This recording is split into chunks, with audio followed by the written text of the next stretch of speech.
Hello, and welcome to Keeper's Corner Podcast, where we're breaking down anything and everything Utica City FC related. With your hosts, as always, Matthew Sterling, Michelle Brooks, and Brandon Brooks. Let's go.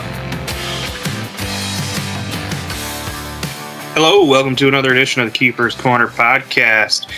As always, I'm Matt, joined by Brandon, and we're back to break down what I think for both of us was a surprising win on this past Sunday. We won a game. Yes, the win snapped a 3-4 game losing streak. 3. Yeah, 3. It was the first regulation win since December 10th. And it was against Baltimore. All the sweeter. Which snapped an 8-game losing streak to the Blast. It continued? No, it snapped the 8-game losing streak. We'd lost 8 consecutive games going back all 6 last year, 2 this year. You confuse me. Why you do that? I don't know. But it was a thriller, not without its controversies, which we will, of course, get to. For those that can't see, because this is, actually, because this is audio, I was doing the thriller. Yeah. Yes. Yeah. Okay. Now you got me off track, because you just had to be Michael Jackson. Yes! Doing my job. That's what you pay me the big bucks for. We're paying you? Yeah, about that.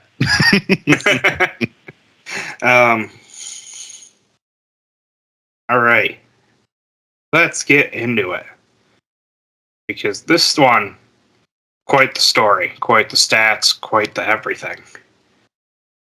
Brandon. It was kind of a ping pong match. Yeah, it was. It was back and forth, back and forth. We were chasing, they were chasing. It's just, it was like the dog trying to catch the fire truck, and then just, if it ever caught it, they wouldn't know what to do with it. Yeah, I mean, the game was tied once, twice,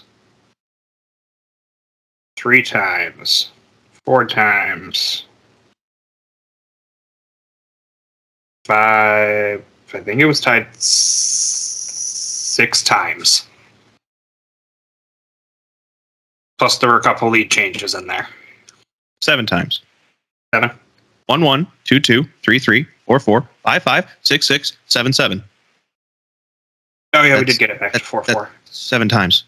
Yeah, neither team ever got a score above 1. They never led more than a +1 ever. Neither side. It was a crazy back and forth, and I loved it.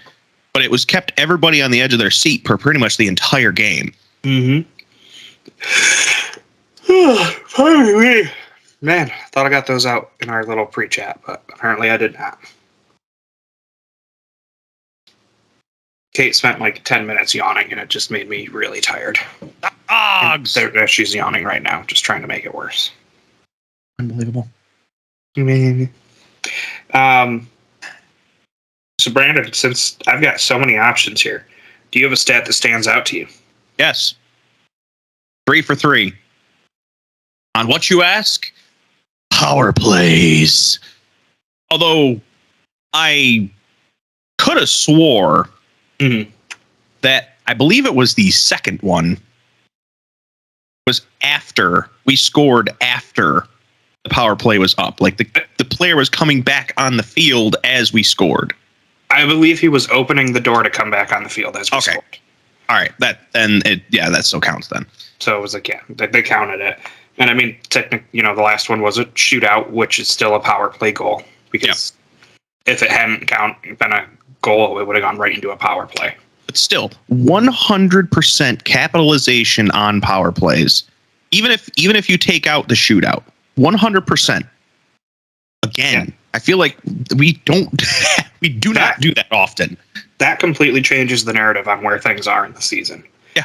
We came into the game completing 33% of our power plays. We finished the game completing 44%. Mm-hmm. We went from second worst in the East to second best. We are fifth overall in the league. It doesn't take much when you can have a good turnaround like that. I mean, later on in the season, then power play, capitalization may take less of a drastic change due to the fact there's been more power plays. But I mean, granted, we're still a decent way into the season, but it'll, you know what I'm saying? It won't take as much effect later on. Right. But still, it's huge to go from that extreme to that extreme.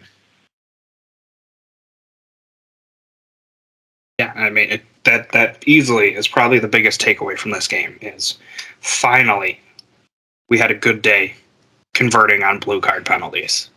And we kept them to one out of two. We still killed one. Still leaves us as the second best penalty kill in the East and the fifth best in the league. It's weird that those two match up, but those are good things to have. Those are very good things. Yes, they are. Since you took the obvious one. Oh, okay. I see how it is. I mean, it was pretty. I'm going to go with something that I complained about last week. And that was how in the 2 games we'd let 4 players get hat tricks against us. Mm-hmm. Nobody got a hat trick this time. Mm-hmm. And you could call Melo's 3 assists, one of those natural hat tricks, but it's not the same. I wouldn't. He found guys, but it wasn't a single guy killing us. And that's huge. The only person that scored more than once on us was Moy. Yes. Yeah, we limited Roque, who's the league leader in goals, which is a good sign going into Milwaukee next week, and I'll explain why later. Yep.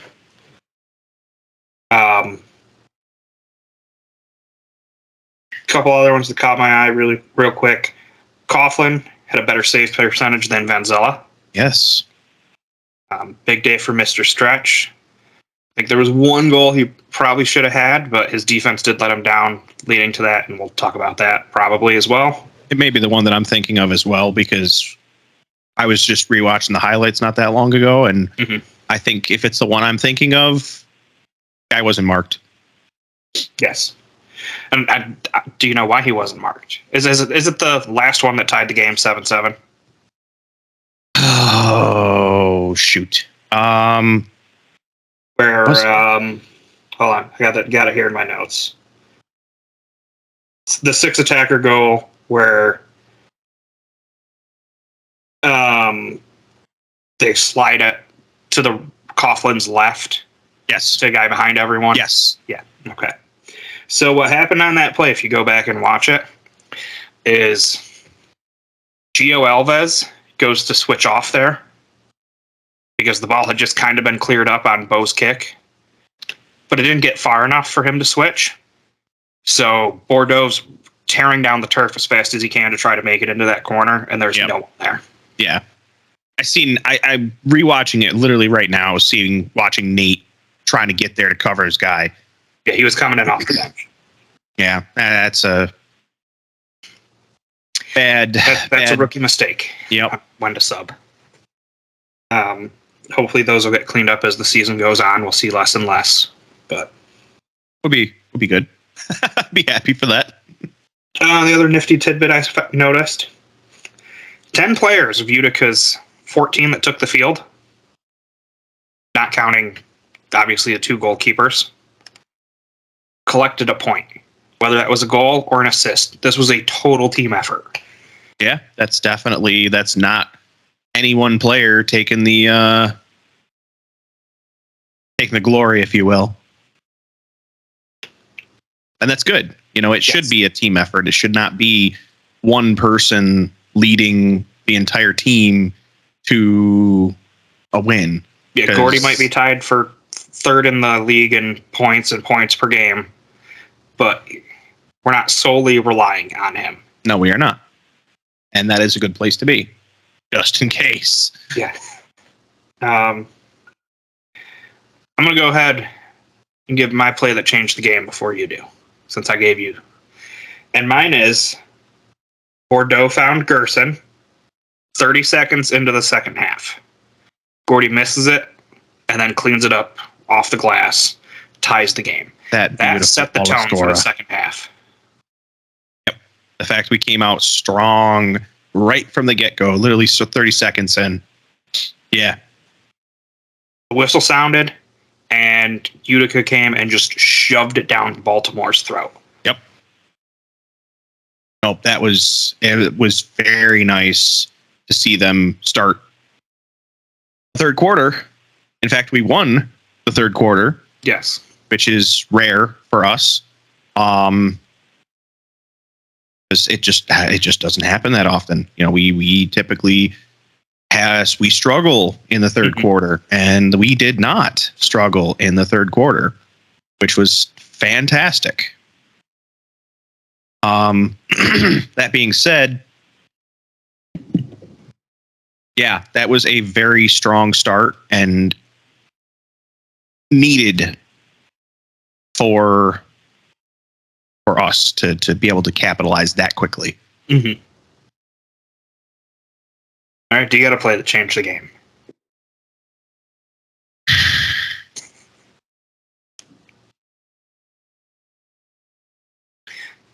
I'll tell you one that's definitely kept me going, if you will, or I can't necessarily set the tone, but it definitely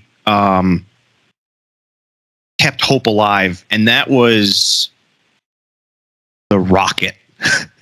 That's the only way I am describing this thing, is the rocket. That second Mijatovic goal that he just slammed down their throats from Christian in the fourth quarter. Like, we started strong in the third quarter, we started strong in the fourth quarter. Mm-hmm. That was just a beautiful, beautiful goal. And it just, between that one and his first one, I am so excited to see what this guy has, what else this guy does. So if you remember last week, I said, on the highlights that St. Louis had put out, all of his goals were right-footed, but one of their fans had said, "Oh man, guy's got a big left foot," and I wanted to see it. That laser was left-footed. Yeah, no, he definitely showed he has a good left foot. I think he had a very strong debut for Utica. He did get beat for the first goal. That was Mo just turning it sharply, Moy turning it sharply on a dime to get around him. And then he did get called for a tripping blue card penalty that led to a goal. He was the last defender back. Yeah. And let's be fair, the guy's 6'5", 225. He's not the daintiest. If he steps in front of you and doesn't get the ball, you're going down. Yeah, and that's exactly what happened. But it's okay because Coughlin was on his A game and stopped it from becoming a problem. He was very good at man marking their target forward, that they would just kind of leave back to cherry pick a little when the ball was in the middle of the turf. Yes. Big addition. He definitely moves the needle on defense. We'll have to give it time to become a little more cohesive, but that was a much needed acquisition. Agreed. 100%. Right.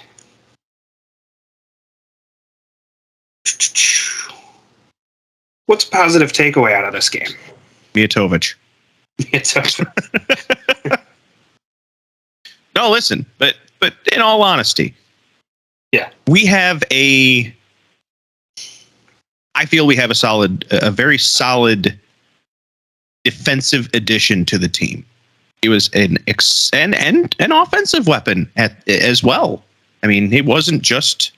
Yeah, anything offensively is just a little cherry on top. It is a little cherry on top, but I was very impressed with how he handled the backfield.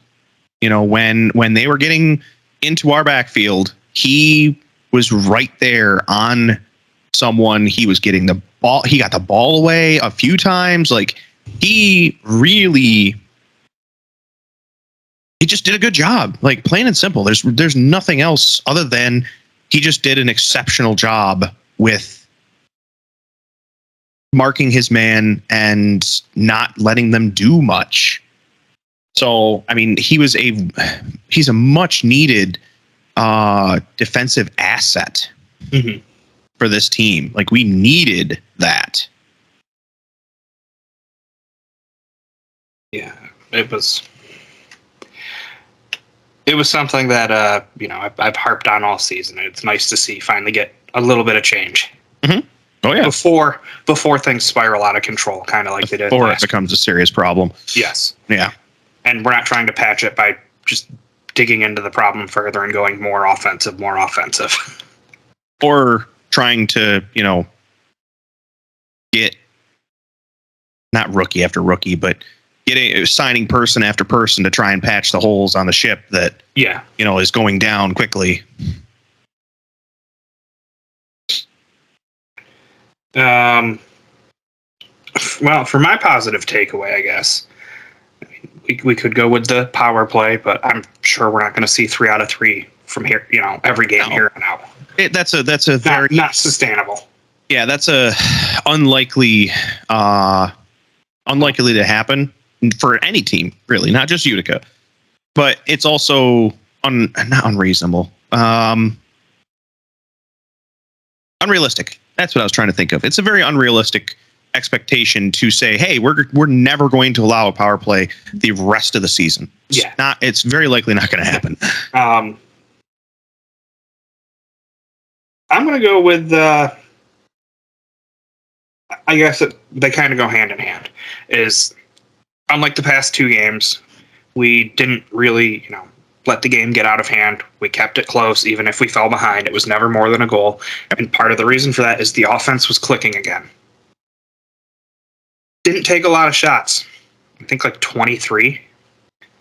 We actually had less. They were high quality shots. Yes, they weren't just, hey, I'm taking a shot to take a shot.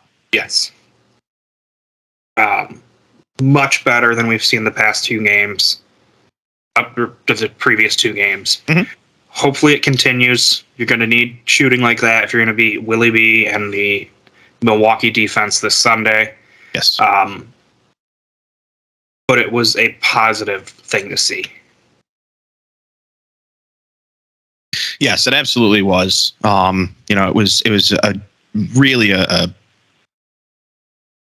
was a very good thing to see. Something that, again, it's been one of those things that I felt like we were just taking shots to take shots. We talked about it. I would say last week we talked about it. Yes. That, we literally were just shooting the ball. We were stormtroopers. We were throwing. We were basically just shooting the wall and then hoping that something would happen for it to go in. And that's obviously not sustainable. It's just not. Yeah. So, it's really good to see that we had good opportunities, if you will. Mm-hmm. Good goal scoring, good shots on goal the whole time. Like, that's just, we needed that very much. Yeah, so, you specifically called out Segura, and his goal in this was an absolute. If you go back, he megs Sobrera, catches Vanzella out of position, because I don't think Vanzella thought he would be able to get that angle off. Nope. And he did. It was a very technical goal, which is what we would expect from Christian. Exactly. Is a very technical goal, and he did exactly what he needed to do in that. And a lot of the time, I've honestly felt like he's been afraid to take shots. And that time he took one and he scored. Mm-hmm. So, you know what?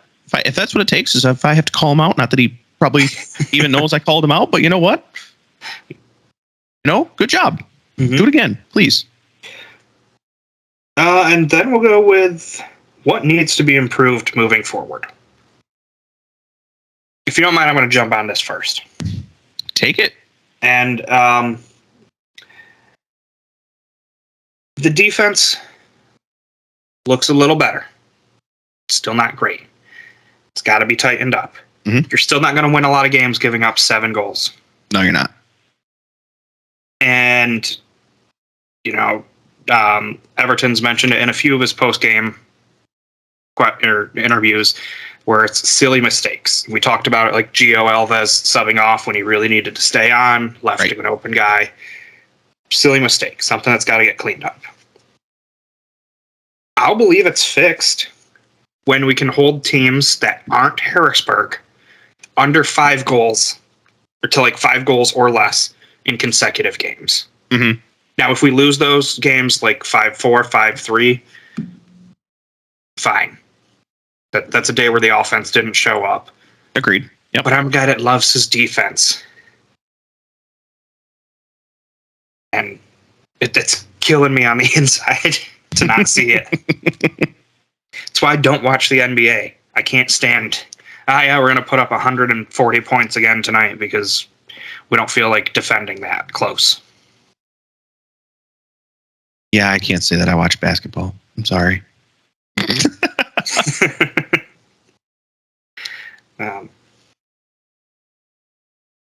You clean up some silly mistakes, and you're keeping them at 6 or 5 already. Mm-hmm. You tighten up the defense a little bit, and now you're keeping them at 4. And those are very winnable games. Yeah, I would say that's definitely, it could definitely be a winnable game in that scenario. Right. What do you think needs to change moving forwards? Something that's got to be improved, something. So, I do have one. I had to think about it for a minute, but I definitely have one. And that is, we need to stop playing with it in our third. A lot of the time, we will push forward a little bit, and then we'll fall all the way back to Coughlin. Now, okay, fine. It happens, but it happens a lot. And it happens a lot to us, where we will collapse back to our third because, I don't know, we either don't seem to find people or we just can't see it. But we need to push forward. If we're supposed to be as heavily offensive as we are, I really feel that playing with it in our third. I mean, how many times have we seen them steal it away because we're playing with it in our third to score? Too much. Too many times. Yeah. So I really feel like we need to get back to at least midfield, then play around with it. Fine. But at least get off of our side of the turf or close to their side. Mm-hmm. It's funny you bring that up because I have in my notes a time when Baltimore was kind of playing with it in front of their goal, and it led to one for us, and that was the first goal of the game for us, where Pereira was shielding the ball, trying to get it to Vanzella, and De Andrade had a very heads-up play where he comes from behind, pokes it from between his legs, and then we found Roberts right there in the middle. Yep. And nobody... They said on the play-by-play, nobody thought that goal was happening. No, an easy shield to Vanzella. He had 3 more feet to go. And like I said, that's the thing is that you see it happen to other teams. Yes, we've seen it happen to us more than I'd like to admit. Yeah, and I know it's something that my parents who sit around midfield, they see it as well. Like we're always collapsing back to our side of the field. Get more aggressive. You got to have some more confidence in yourselves. Mm-hmm. Now, granted, I haven't. I mean, that's part of I feel like confidence has been a big problem all season. I feel like that's why we're, behind where we are too is, a little bit of confidence. But I think, if they would just have some more confidence and at least try and push it up to midfield to play with it rather than, being back as far as they are. Yeah. That's all I think that would benefit us so much. Yeah, which it's weird for being such an offensive team to kind of move forward just a little bit and then be like, hold on, we got to reset everything. Yes. And it starts from so far back. Yeah, that offense in the attacking third, if that gets a little better, where running a set offense instead of push the ball up, crash the boards, try to get there before the defense gets set, improves, it'll be a lot easier for the team to have that confidence moving the ball up the turf to begin with. So thinking about that, thinking about the fact that, we're basically going essentially all the way back to our keeper, more so too often. That's basically giving the other team essentially a free clear. It's almost as if they kicked the ball back to our side of the turf, back to our side of the, kicked it back to our keeper, and now we're resetting and then we're starting fresh, starting a new attack. Like, it's literally giving them a free clear to be able to get changes, reset, whatever, because we're not pressing. Yeah. No, I agree. We do got to work on that. Yes. Offensively. I guess now we have to talk about that fun thing that I love to talk about so much. I just look forward to being like, hey, let's talk about the officiating. And you even made a YouTube video out of it. I did. And you didn't tell me you were going to do it. I sat down and I started watching the game, and I'm like, I need to know. I did, I don't know. Just because of the note-taking and how much I go back and look over how plays break down, even though I skip all the pregame stuff and the halftime and all the commercials, it still takes 2.5 to 3 hours. Uh-huh. You're going to hate me for this. Yeah. I want to know when the ball hit. I do. And that's why you're unpaid. We just fined you whatever we were going to pay you. You can just pay me in beer. It's fine. Before we get to that, I do want to talk about, there were 2 blue cards that definitely drew some ire from fans on both sides. Okay, fine. And that was the Somau one, where he was called for tripping. And we had no camera angle to show it. Yeah, I'm guessing it was tripping. It was probably tripping. There's no camera angle to show it because they're both on the, there's the one in the middle and then the one off to the side on the same side of the boards. Unless Utica takes out a few seats and puts one on the other side of the field, which, do that, guys. That would help even for your hockey broadcasts, giving you one more camera angle. Well, I mean, there's platforms up on the sides too, where people used to climb up and control the spotlights when we needed it way back in the day. You could literally just have one up there. Done. Easy. Now, granted, I don't even care if it's unmanned. As long as it's there for the camera angle, just have a wide shot of the field. Put a couple GoPros underneath the Jumbotron to give us an overhead view. Yeah. All of a sudden it gets hit by a ball. Yeah, there's no structure. I should probably go back through all the games and look at how many challenges Everton's won versus lost, because it kind of feels like he throws that flag a little easy. Yes. And so what bothered me, I'll be honest, he should have never challenged that. Mm-hmm. Ever. And the reason is two reasons. Number one is, actually, there really is only one reason. There's not 2 reasons. I don't know why I said 2 reasons. Yeah. Then it's our field. You should know where the cameras are and think about that. And say, hey, they're not going to be able to see anything. Just because I understand that he probably had a really clear view of it because he was across the field. He probably had a great view of it and could see it. And if they were using his eyeballs, they could probably overturn it. But You can't do that. And that's not anything against him. That's just, in the heat of the moment, I don't blame him for not thinking about that. But you do have to take into consideration all the facts when you're about to throw that. Like, right. Be like, because I'm sure they've watched broadcasts back because, game tape.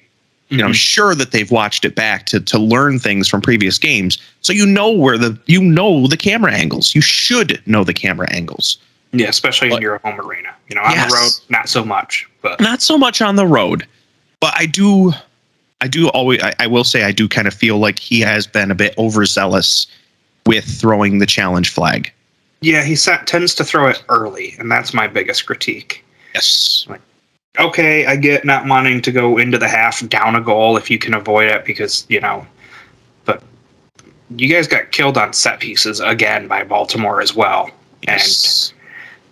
And got to work on that. Got to fix that. Yeah. It'd be nice to have it in your back pocket for a fourth quarter call that maybe is 50-50.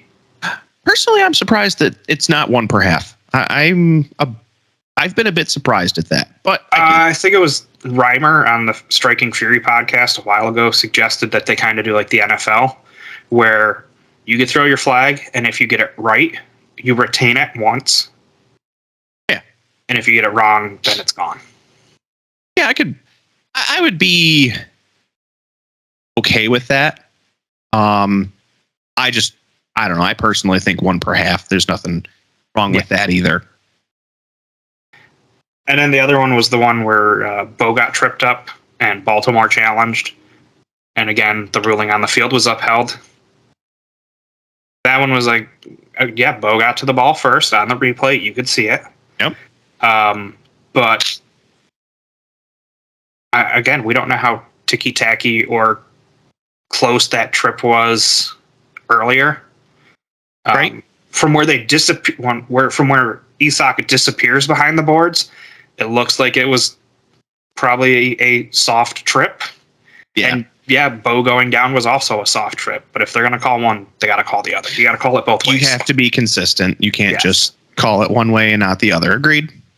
This was one of the more consistently officiated games I've seen this year. Mm-hmm.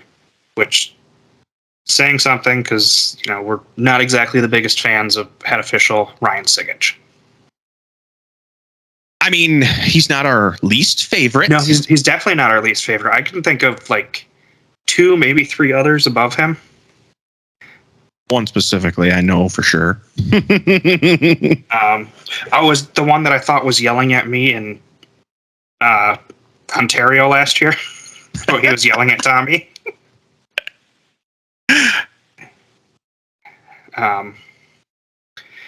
But yeah, those two, maybe they were blues, maybe they weren't, but you call one a blue, you got to call the other a blue. Yes, you really do.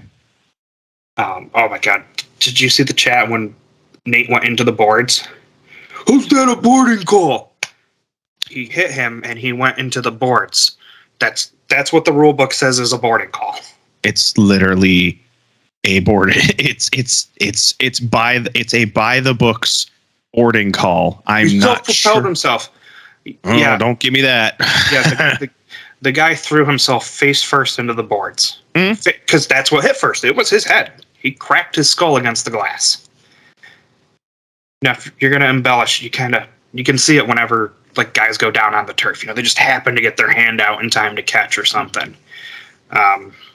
I don't know. We probably should have texted him and asked him, like on the Santana foul in the box where he and Timmy got up on their bodies. Yeah. Timmy went to the turf. Didn't really have a great angle from the other side. The camera didn't pan to them fast enough to get a better angle on it. I thought Timmy's hands went to his face a little late. I thought it was embellishment. Just a smidgen. Like he's on the turf and then his hands go to his face. Where you tend to take an elbow to the nose, your hands go there immediately. That could also be an adrenaline based delay in reactions too. Yeah, he didn't feel the pain until after a second or two and then realized, ow, that freaking hurts. But they were getting cuddly there. Timmy put his body right in. Nelson hugged him up. It was like, I know. Aw. Timmy was giving it right to Nelly. And Nelly right back, though. Yeah. Nelly was... I will say... not enough there to determine if it was a blue card or anything, but... I will say this. Baltimore fans were attacking our Timmy. I want y'all to know that. He was the skeleton. I was not happy about that. Yeah, there was someone that got flagged for a second time because they referred to him as Timmy Gay Man, using it as a derogatory term. They're like, hey, there's trash talk. Something. There's trash talk, and then there's that kind of stuff. Mm. Like, there is personally attacking people or doing stuff like that. Like, I mean, it's not okay from either side, and I'm making this perfectly clear for Utica fans who get into a chat. There's a different thing between, like, specifically heckling a player, like Nelly, yeah, Nelly, and just going and being derogatory. Yeah, that's what I'm saying. That's not okay for them to do. It's not okay for us to do, or anyone. So people just need to calm the freak down. It's a soccer game, and just some trash talk is fine. It's not a big deal. There are lines you don't cross, though. There are lines you do not cross. Oh yeah, nice shot. Yeah, you go at them like that. And I can't say I've ever seen, I kind of know which ones are Utica fans and which ones are not. Yeah, because you see them all the time. Any game. Yes, exactly. And I've never seen one of ours get like that in any broadcast that I've watched. Now, that's ones that I've watched. I'm not saying I see everything. But no, I'll be honest, they were annoying me in the chat, so that's when I started just trolling them and letting them take the bait. Well, let's just put it this way. You and zero podcast listeners. Yeah, well, the Baltimore team had a weekly show and podcast, and they were just like, we don't get enough. I guess we're going to cover the entire league. Listen, I'm not going to tell you specifically. All I'm going to say is you were getting trolled too. Oh, yeah, I was. Oh, yeah, you definitely were. And you took the bait real well. Uh-huh. But that's all I'm saying. Sometimes I engage with them just to see if I can rile them up more. And I think I did. Yeah, sure. Yeah. Yep. And I'm like, oh, this is bait. I know it's bait. Let's go after it. Okay, so we'll get to that bit. We'll get to that call that everyone. Do it. All right. With roughly 8.5 seconds left, Nate Bordeaux collects the ball in the far left corner, passes up the boards to Timmy Goldman. Nate starts to make his run. Timmy heel flicks it off the boards, finds Nilton de Andrade. Andrade carries it for a couple dribbles, finds Nate off to his right, who's gone corner to corner diagonally. Here comes Van Zell out of the box. He throws his arms up. There's a shot. Horn sounds. Game's over, probably, maybe. I don't know. Blue card. Everyone just is shocked. Of course, the Baltimore players are all making the case that the game's over. They're pointing up at the clock saying, oh, the game was over. And the ref saying, nay. All right. You want to know why they had to make that call? Because if you don't make that call, you can't review it. And they wanted to be sure. Made the call knowing that they could overturn it if the camera showed that. Yeah. So they go, they look at it. They don't really give us a good view on the broadcast that shows the clock, where it touches his hand, where the clock is at it. They just show us the play without the clock. Exactly. I'm watching this. Now, obviously, as a fan, I'm excited that the blue card stands, because it means, hey, we're probably not going to overtime. And then they throw 5 seconds back up on the clock, and the whole world is confused. And I'll let you explain it, but it made sense to me at the time. It makes plenty of sense with the rules. I wasn't even thinking about that. But anytime there's a shootout, you got to have time to have the shootout. Like 5 seconds. Anytime that there's a shootout, specifically a post-overtime shootout, it's like 5 seconds. Yes. It makes sense. But I'll let you explain why it was 5 seconds in regulation at this point. Yeah, so in shootout procedures, Rule 14.8, or Rule 14, Section 8, subsection I, if a shootout is awarded with less than 5 seconds remaining in any quarter, the game shall be extended to allow the shootout to conclude. The arena clock should be reset to 5 seconds. Why do they allow 5 seconds? Because that's the rule in the overtime rules. For a shootout procedure, Rule 7.4, Rule 7, Section 4, subsection F, the player taking the shootout attempt has 5 seconds from the time the referee sounds to legally score a goal. If the ball has not legally crossed the goal line prior to the expiration of 5 seconds, no goal shall be awarded. Mm-hmm. So that's as simple as that. I went and I slowed it down to 1/10 of the speed. And you can see that it's close at 0.2 seconds. It may have touched his arm by then, but it has definitively touched Manzella's arm and started to bounce away with 0.1 seconds left. Whatever happens after that does not matter. The microsecond that it makes contact with his arm outside of the box, it is a blue card penalty. End of story. Going and being able to slow it down and look at it makes me feel a lot better about it as a fan, because as great as it is to beat Baltimore anytime, it kind of leaves a sour taste in your mouth if there's controversy surrounding it.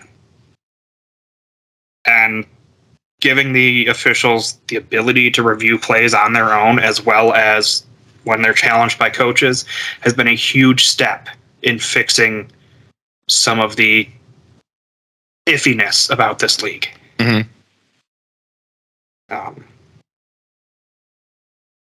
I mean, that's really all there is to it. Nate, I don't know if he was aware of how little time there was left when he took the shot, but boy, did it work out for Utica. I'm gonna say it literally didn't matter.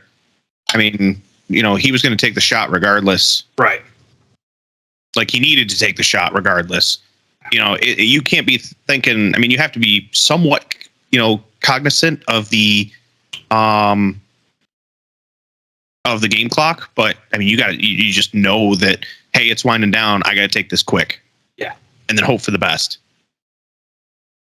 I mean, yeah, it ended up being the best for Utica. That's great. Gordy gets his 3rd game-winning goal of the season, which ties him for the league lead. We get 3 points, which is bigger, because it puts Utica back in that 5 spot ahead of St. Louis, and now we've played the same amount of games as them.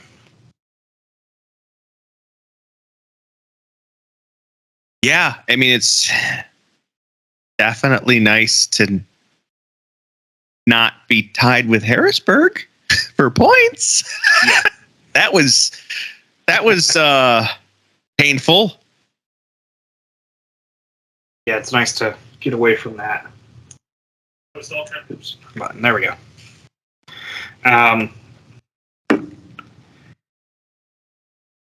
Yeah, Utica gets the win. Of course, it has to be a close win. We haven't really blown anyone out except the Harrisburg game at home. Yes. And Harrisburg has suddenly looked better. Yes, they beat Florida in overtime, and Florida didn't bring Reguet and Dantas, was it? I think they left 3 of their best offensive players. They were down a few really good assets in that game, which I haven't heard anything definitive, but there's been some speculation that could be due to being unhappy with the situation in Florida and potentially wanting out. And we had heard that Reguet was interested in coming to Utica before he went to Florida. I'm not going to complain. Look, I know I want my defense, but if we add another top 5 offensive player in points at this point in the season, that only helps the team philosophy, their style of play. Yes. Yeah. Hey, I'm not going to fight you for it. I'm not going to fight you over it. I'd hate to see Dantas go back to Baltimore. Necessary evil. It could all be nothing. Who knows? Yeah, the rumor mill is always a very fishy place. Obviously some of it's true, some of it's not. Some of it's just, rumors to be rumors. Yeah. It might have just been that, hey, these guys are a little banged up. We'll give them an extra game of rest, extra week between having to play. And we think we can beat Baltimore or Harrisburg without them. And that was wrong. And then Harrisburg also beat Baltimore at home. Yes, they did. Thanks to Harrisburg and then Utica beating Baltimore, we're now only 2 points behind them in the standings. However, goal differential is very big. Yeah, we're listen. We're not gonna talk about that. Our goal differential has been poor past few years. So past 2 years. In the East, the goal differential just looks terrible. The Wave and the Tropics are the only teams with plus goal differentials. Yeah. Baltimore is at 0. Comets are at -1. We're at -17. Ambush are at -18. And the Heat are at -33. Yeah, it's pretty bad. It's because you compare that to the West, and there's only one team with a negative. And I don't know if it's just all these teams are just beating up on each other, and it's really close. Whereas in the West, maybe Utica beat Mesquite, so there's maybe the top isn't as good in the West as we think. They're just benefiting from playing the sidekicks a whole bunch. Wow. I'm speechless after seeing that goal differential that Dallas has. Yeah. That -50. Losing by an average of 4 goals per game. And a total of 2 points. Because they have 2 overtime losses. Yep. It's what? It's just not a good year to be a Dallas fan, unfortunately. Unfortunately. All right, I guess we can turn our attention to Milwaukee. The Lager Derby. Beat us once already this year. Sadly. And once again, we're returning to Milwaukee, where the Wave are 5-1. And, I know I talked about it last year. I don't think I really mentioned it the first time we played, but that is, if you want to beat Milwaukee, you have to limit Ian Bennett. Yes, you're not going to stop him. As our friend Phil Levanko likes to say, Ian Bennett is inevitable. He really is. He is most likely going to score on you at least once. He's got, 40 games in a row with a goal, I think, or something like that? It's right around that number, yes. Yeah, I haven't been keeping track of... Get a goal. Odds are more than not. Considering he is good at doing it. In their 10 games this year, they're 7-2-1. But when he gets 3 or more points, no matter how he combines it, usually it's with a hat trick because he's not. He's a target forward. Yep. He's not a distributor. His points are going to come from scoring goals. Mm-hmm. When he scores 3 or more points, the Wave are 4-0.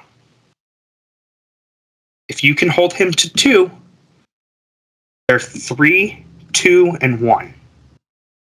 So they're a 500 team at that point. Yeah, they absolutely are. That's not saying they can't beat you. They have Huffman. They have Leite. Yep.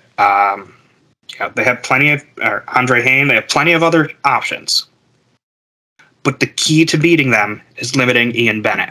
Yes, 100%. If you're going to limit him, you know how you limit him?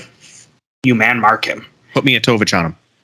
Exactly. You put someone on him, and you want them to follow him around like flies on a dung heap. I hope a dung heap isn't moving. Oh. Have you heard of a dung beetle? Yes.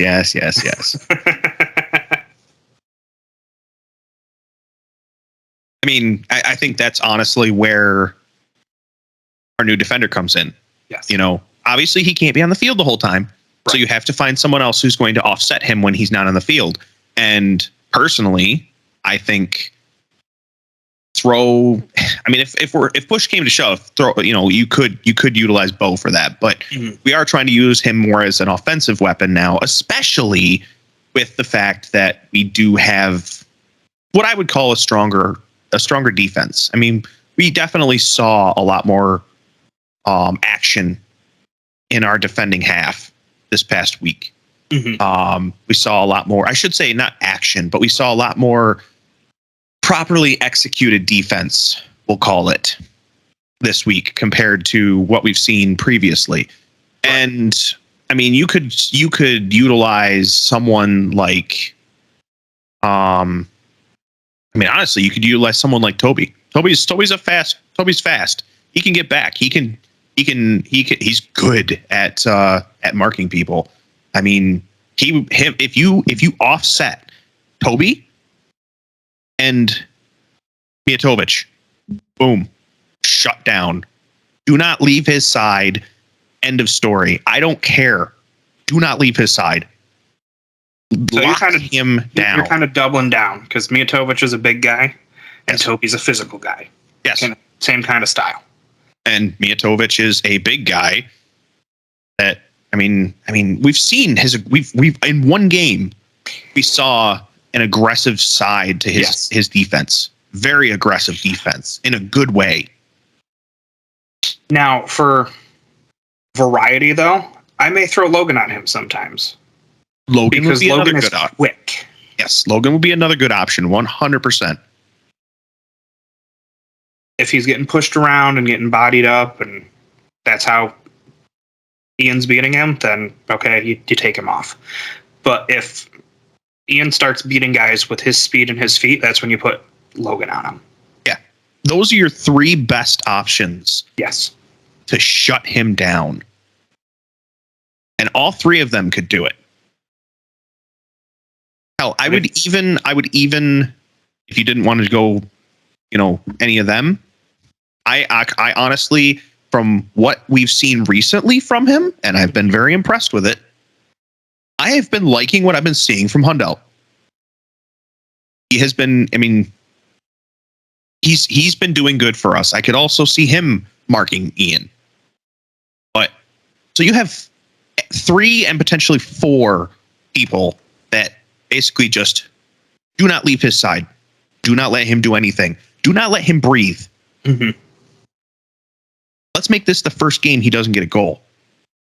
Do I think that's going to happen? No, he's going to get a goal. But a man can dream. Okay.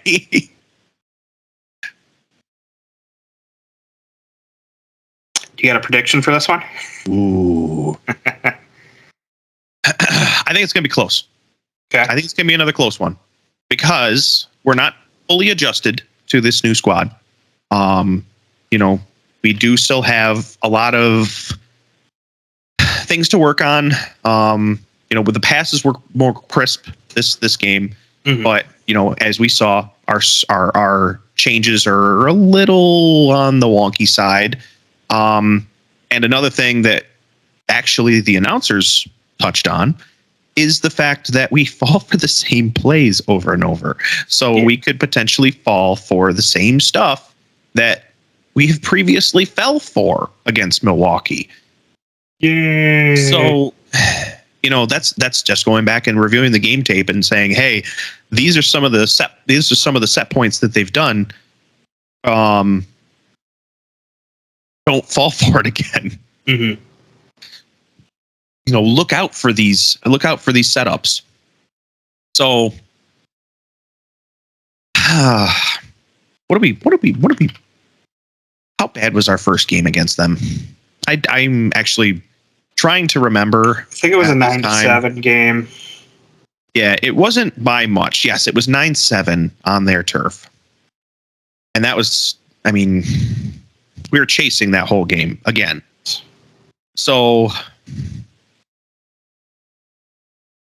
and that was, of course, 5 of those came from Ian. Mm-hmm. And that was also another game that our shots were not quality shots. I remember a lot of those going around Willie B, not on target. So another one where we outshot them, but not necessarily where they were good quality shots. So given the fact that if we keep the trend from the last game, mm-hmm. we mark Ian and brain stopped working.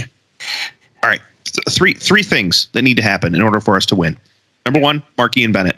Number 2, more quality shots like we had last game. Number 3, another rocket from Mijatovic. If we could pull those things off, I flipped a script. We reversed the score. 9-7. Us. Okay. I would like to see us, again, make a statement. That would be a statement win. And yes. I like your confidence. Last week I was a 4 out of 10 on the team. They made improvement with adding Mijatovic. I don't know how much he moves the needle. I'm only at a 5. They're going into a hornet's nest. Milwaukee's 5-1 at home. Utica is 1-4 on the road. We still have trouble closing, as seen by the 6th attacker goal that tied it with under 3 minutes. I don't think we let IB26 score 5 times against us. You just can't let that happen multiple times. Please no. I'm not confident enough that we'll pull the upset. Okay. Are you just saying this because last week we said that we were going to lose? Both of us didn't want to give a score, and then we pulled it out. Is that? Are you trying to do some reverse psychology? No. Jedi mind trick stuff here. No, it's because I believe Milwaukee is the better team. How? They're more experienced. So that hurts me. They aren't solely an offensive or a defensive team.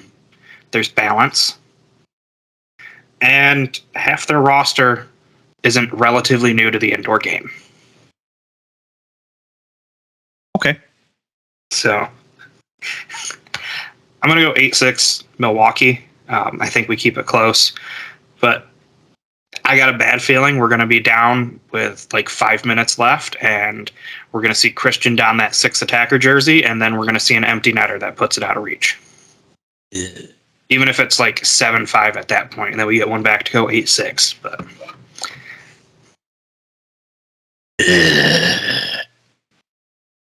gross. Yeah, well. How dare you, sir? I get might be a pessimist, but typically I'm the one that's the optimist in this group anyway, so just call me Optimus Prime.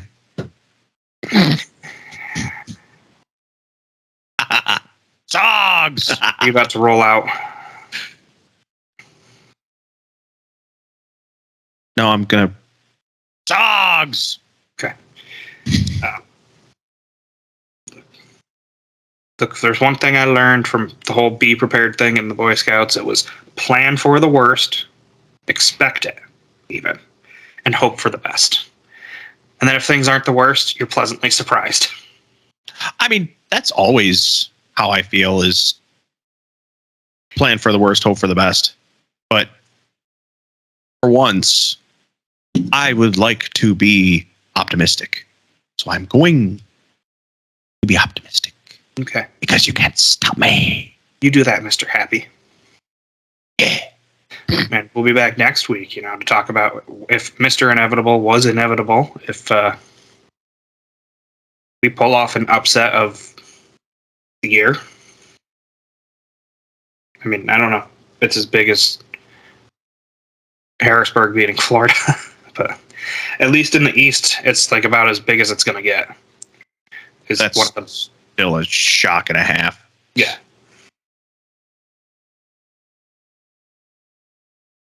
Be like someone going into San Diego and beating them on their home turf when they're.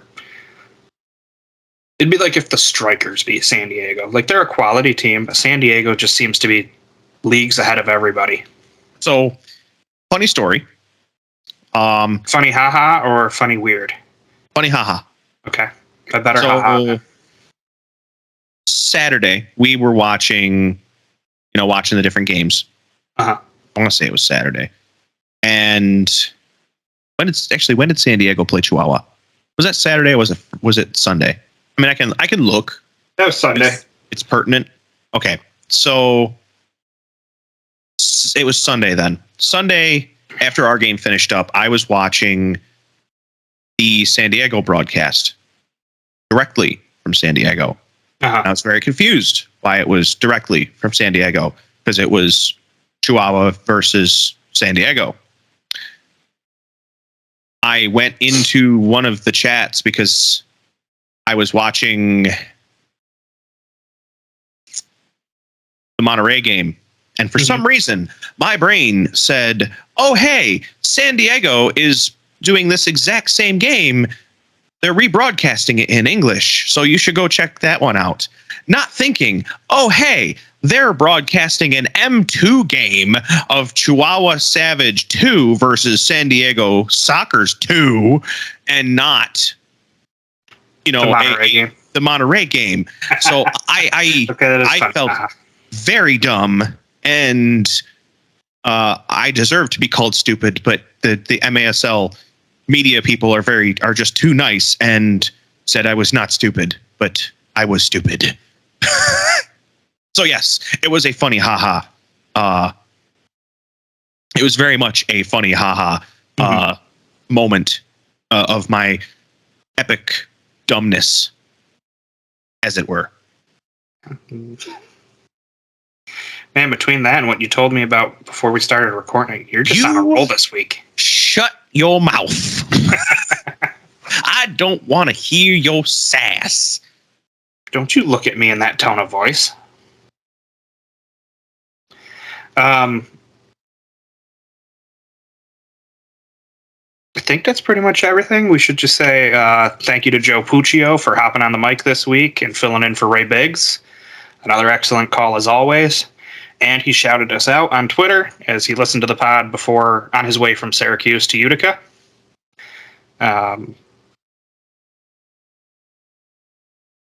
Hey, Utica owner Rob Ash, do the thing that the Ontario Empire team is doing, where they're sending their broadcast crew down to Corner Sports to do an English broadcast for the games. Like, see if Ray can go, or Joe, or if you can just get the rights from the league to rebroadcast them in English when your guys are down in Mexico. Yeah. We would appreciate it. Yeah. I enjoy the enthusiasm that the Mexican broadcasts have, but I do like to understand what's going on. Agreed. And I do not remember that much from the 5 years of Spanish I took. Agreed. They are fantastic. They are very entertaining. But yes, we don't understand a thing, and that's not their fault. That is just the language barrier. Mm-hmm. But when you're done, I have one myself. I think I'm done. Okay. I didn't say this last week, and I should have.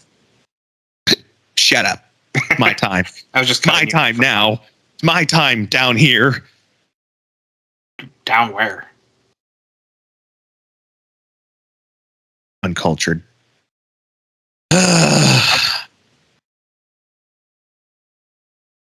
Talk. Sheltered. Anyway, I never said I want to say a big thank you to the doctor out in Ontario, because I got a nice I got something very nice for the Star Wars night. Now, what you think? He knows what he did, and in response, he'll understand. He will understand. Trust me. Mr. Reimer, thank you for whatever that was. I assume.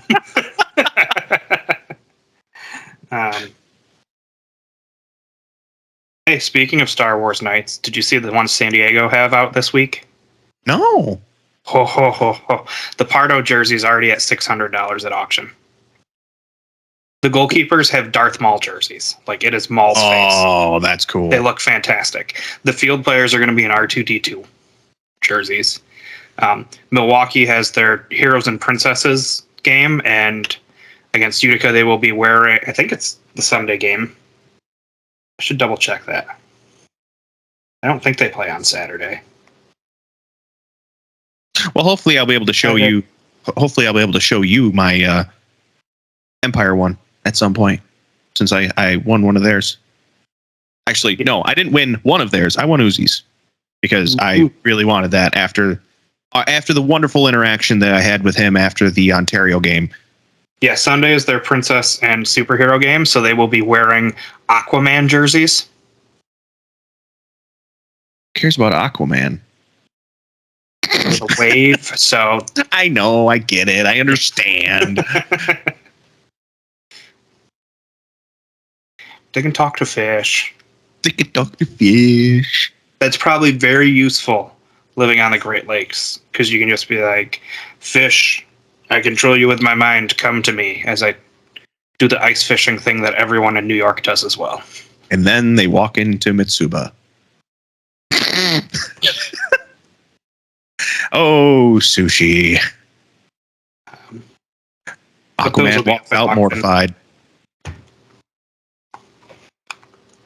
I'm sorry I cut you off. And yet, here's Utica with nothing again. You just keep harping on that. We're going to keep bullying the Utica organization until we get custom jerseys back. Like, December 10th is National Lager Day. Utica Club is a Pilsner Lager. I already made a Utica Club design jersey that I will give to the team for free if they just give me a jersey back. Signed by the team. That doesn't even have to be signed. I know, you could do that yourself.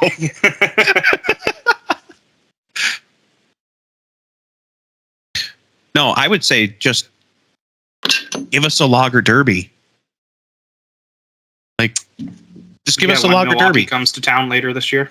Yeah, exactly. Give us the lager derby that we missed out on, and do special jerseys for it.